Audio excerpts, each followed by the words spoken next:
It's a tough crowd to follow, the people who have been speaking, but I'll try to do this. Thank you for inviting me to a beautiful city. I love Italy. It's nice to be back here. Thank you for giving me the opportunity to speak here.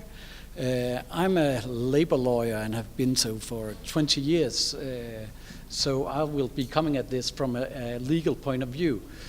So this will be long, this will be boring, and yes, I will be bragging about the Danish model of flexicurity, just like any other Dane talking about the Danish model.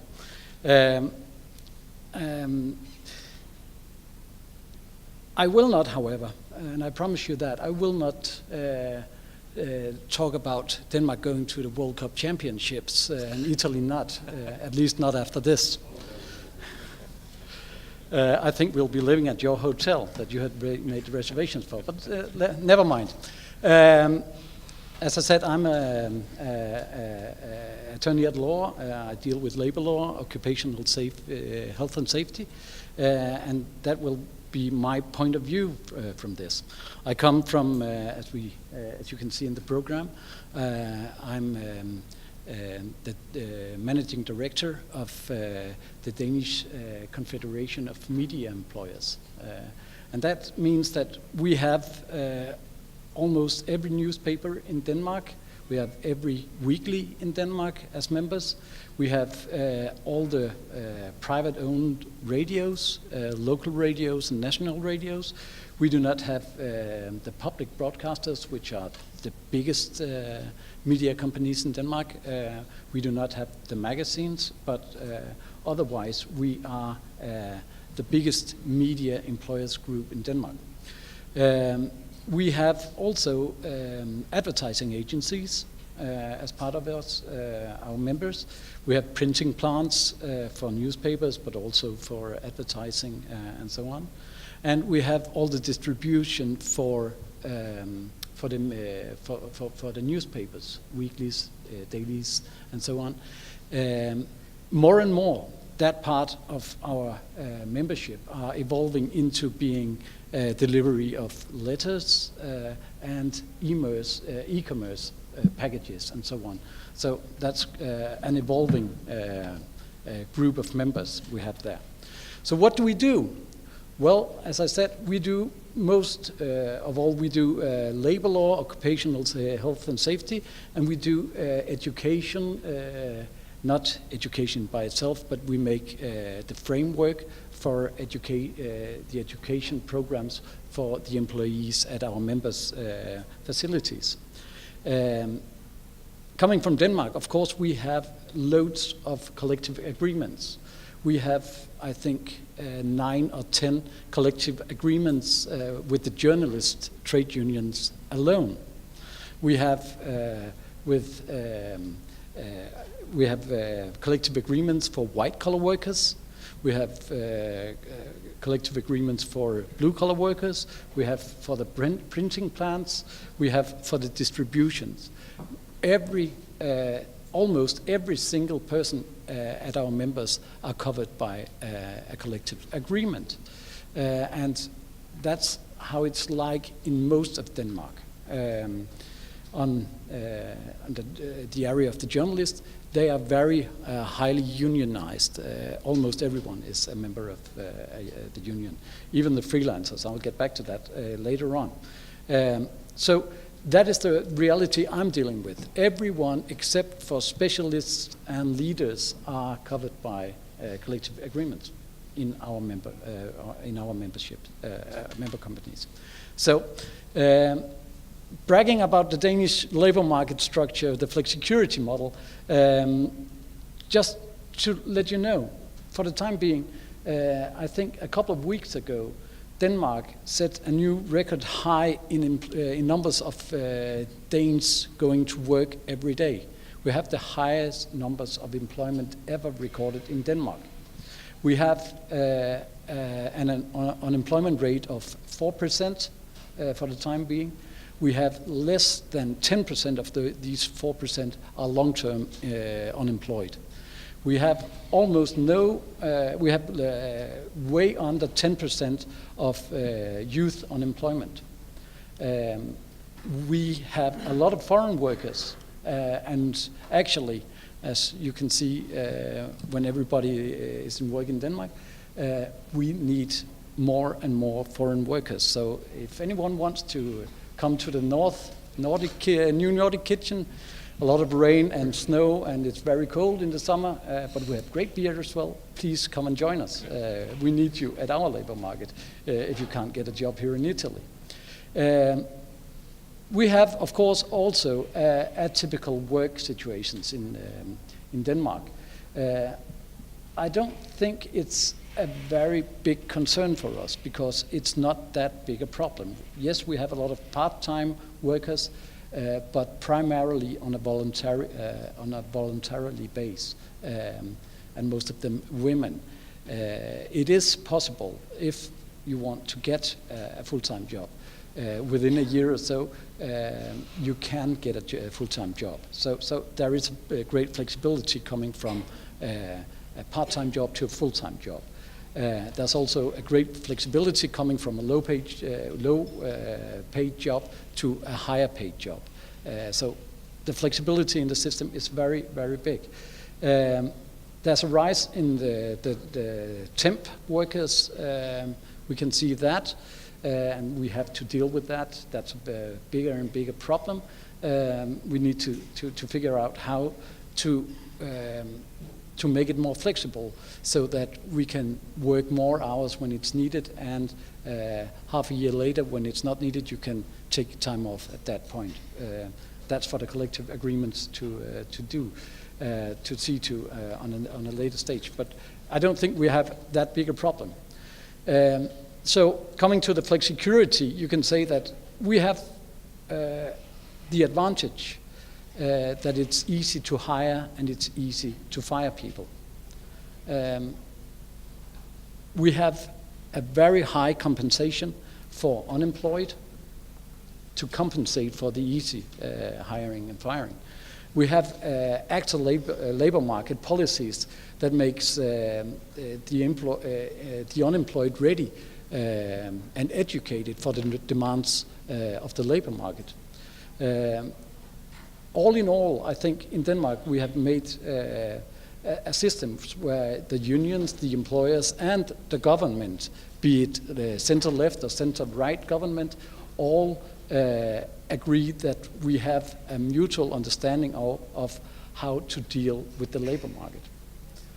And that's pretty important because that means that more or less the labor market parties are controlling the labor market, not the politicians. And that gives us some opportunities. We have the highest number of job mobility in all of the EU, and we have loads of job openings every year. So there's a big flow for people. I think it is 700,000 a year who shift job.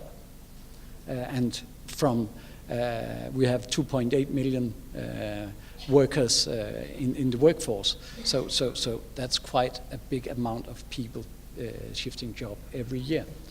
In the media industries, how is it going there? Well, not so good. As you all know, and I guess it's the same here in Italy, Google and Facebook has taken all the advertising revenue. We have a public broadcaster who delivers content for free, so we can't get paid for our news stories. So all in all, we are facing massive layoffs, and we have quite a difficult situation for the time being. That means that we turn, of course, to more flexible forms of labor to fulfill the places where we before had workers hired for the job. However, I should say that all in all, we cover everyone by collective agreements. be it part-time workers, be it people with a temporary job, project assignments and so on, are covered by a collective agreement. The problem, as I see it, is how about the freelancers, how about the self-employed? And if we see, if you look at it, you'll see that there's a scale going from being an employee to being a self-employed individual company.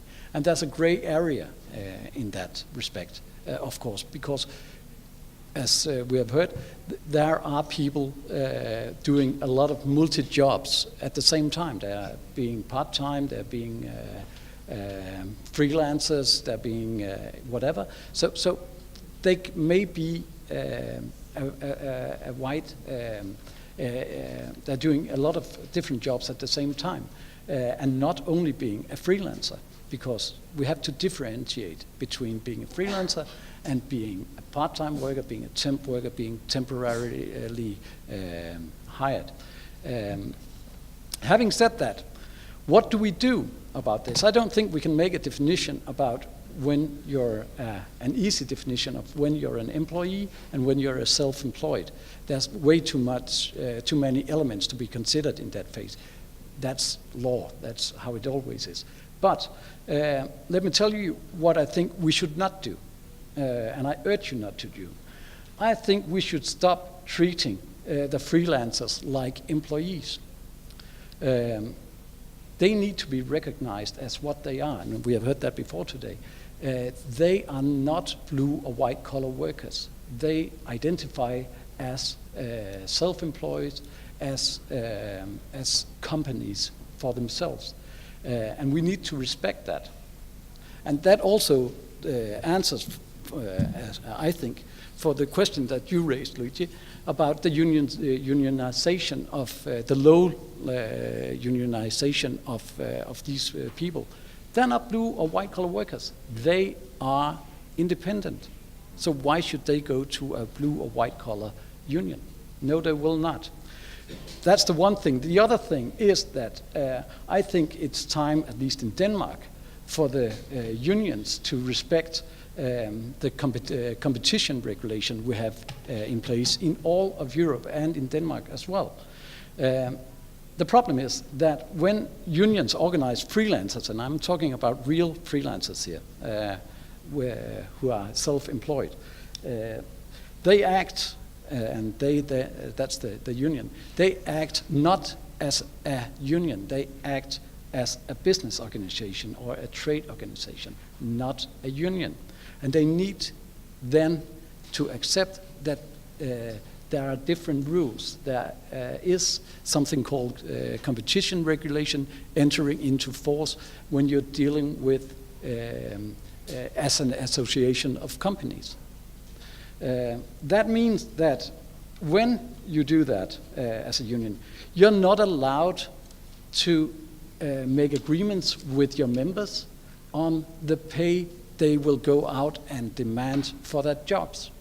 You cannot, we don't want, any of us, that the big oil companies make agreements about how much to pay for gasoline. We don't want our carpenters in a local area to agree on how much it costs to get your roof repaired. Why should it be any different in the creative sector? Of course it's not. We need for the unions to understand this is competition. When you're self-employed, you cannot just ignore the competition regulations.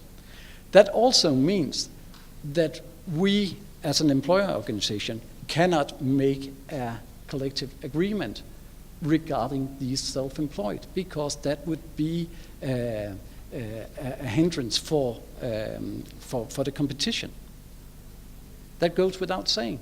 We cannot say to a lot of people, you get 100 euros per article at least, because what about if there's someone who's willing to do it for 90 euros? I mean, that is stopping the competition. We cannot make a collective agreement with this.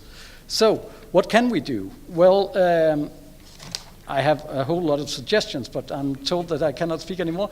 For me, I think we have to start differentiating when we're talking about these people. We have to see we have freelancers who are definitely self-employed and are actually companies. That's not the same as the same person working at a factory as part-time employee, temporarily employee, project hired people, or temp workers. We have to differentiate between these. Only the self-employed is a freelancer, and the other aspects are covered by collective agreements, or perhaps should be if you don't have that. That's one thing. We have to stop worrying about the lack of unionization, I think, as I explained before, because they are not, the freelancers are not blue or white collar workers. And as my final point would be that we have to look more at the social security framework on a nationwide scale to make sure that these people are covered by unemployment benefits. We have that in Denmark. They are covered when they are sick. We have that in Denmark too. We have to make sure that they get paid when they go on maternity or paternity leave. We lack a little bit of that in Denmark, and we need to make sure that there's also a pension scheme for these type of people. So that is my recommendations for you. Thank you. Thank you very much, Thomas. If you don't mind, we could.